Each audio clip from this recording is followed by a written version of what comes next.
We have so much information out there now about medicine, about treatments, alternative options. All of us can become Google doctors. We know that. But when we get sick, what do you normally do? You take a break, you take your medicines, you drink lots of fluids, you try and get some rest, you try to log off and step back a little bit from the craziness of your daily life. But what do you do here? What do you do with your feelings? What do you do with what is going on in your body? By now, all of us know that usually we get sick because we've stretched beyond our limit. It brings down our immunity and you catch a bug. Right?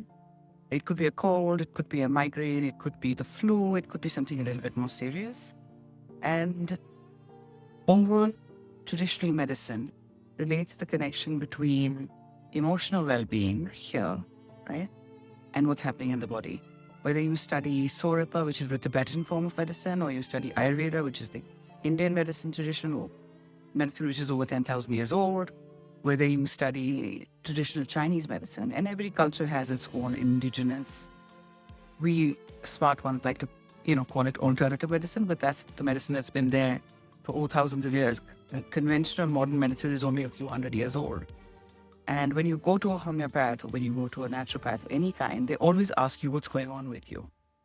And I'm always curious about what we do with our emotional stuff when any incident happens in our lives. So when you get sick, I want you to consider and look at what is it that you're doing with your emotional self. How are you treating your heart? How are you taking care of this part of you? Are you being kind to yourself? Are you going into critical voice and saying, I shouldn't have eaten that, or I should have worn a mask on the plane before I got this bug? Whatever illness is happening right now, whatever discomfort in your body that's happening, my aim is for you to become aware of what is the emotion behind it and what is asking to be looked at.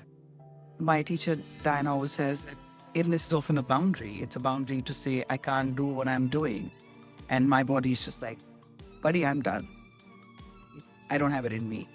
So I want you to start to explore for yourself that when you get sick, it could be the simplest thing. It could be a backache. It could be a muscle pull. It could be something really big as well. And look at the people in your life. Like, their bodies are screaming for attention. They're talking very loudly. The body's talking very loudly about what it needs. And we're not listening because the body packs up and says, that's it. That's my limit. The next time you get sick, think about what is happening in your emotional body. What is asking for attention? What's asking for tending? What's asking to be listened to? And what's asking to be fed?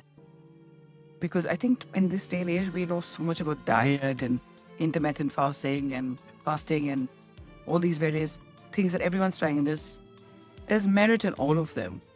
But what is your body? What is your heart? What is your emotional body asking you to pay attention to?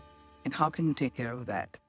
Is it just by listening to music, to soothing music? Is it by switching off, going offline and not answering texts and emails and that? Is it not looking after other people? And it's about you just stepping back and taking care of yourself. Is it an old emotion? Is it an old pattern of coping that you had in your childhood? For example, people who have asthma, right? If they've had asthma for a long time, it's the body's response to the environment, to the family structure, it's a response to life, If you get an upset stomach, what do you not be able to process? If you're getting the flu, why is your immunity down? Is it because your stress levels are very high and you're not taking care of yourself? If you're having trouble with blood sugar, is it to do with the sweetness of life? Right? Everything has a connection. Every illness has a connection to the meridians, the nadis, the way the energy flows, the chi flows in our bodies, right? Why is it that in every tradition, breath work is so considered? It's considered so important because it's filling yourself up. It's remembering to breathe.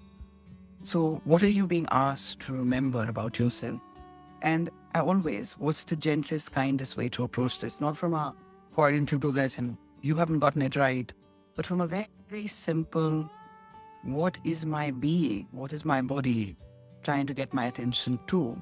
And how can I take care of that part of myself? And it doesn't have to be something like monumental. You don't have to do a complete life rehaul and change that. But how can you in smallest doses, like we take medicine in small doses, right? We don't take a bucket of medicine. We take small little doses. How can you give yourself a little bit more love? How can you show yourself a little bit more consideration? How can you pay more attention to whatever is going on here without critical voice, without the voice of our original caretakers who may have berated us? They are not have been so kind. How can you be more kind to yourself? As always, I'd love to know what you think.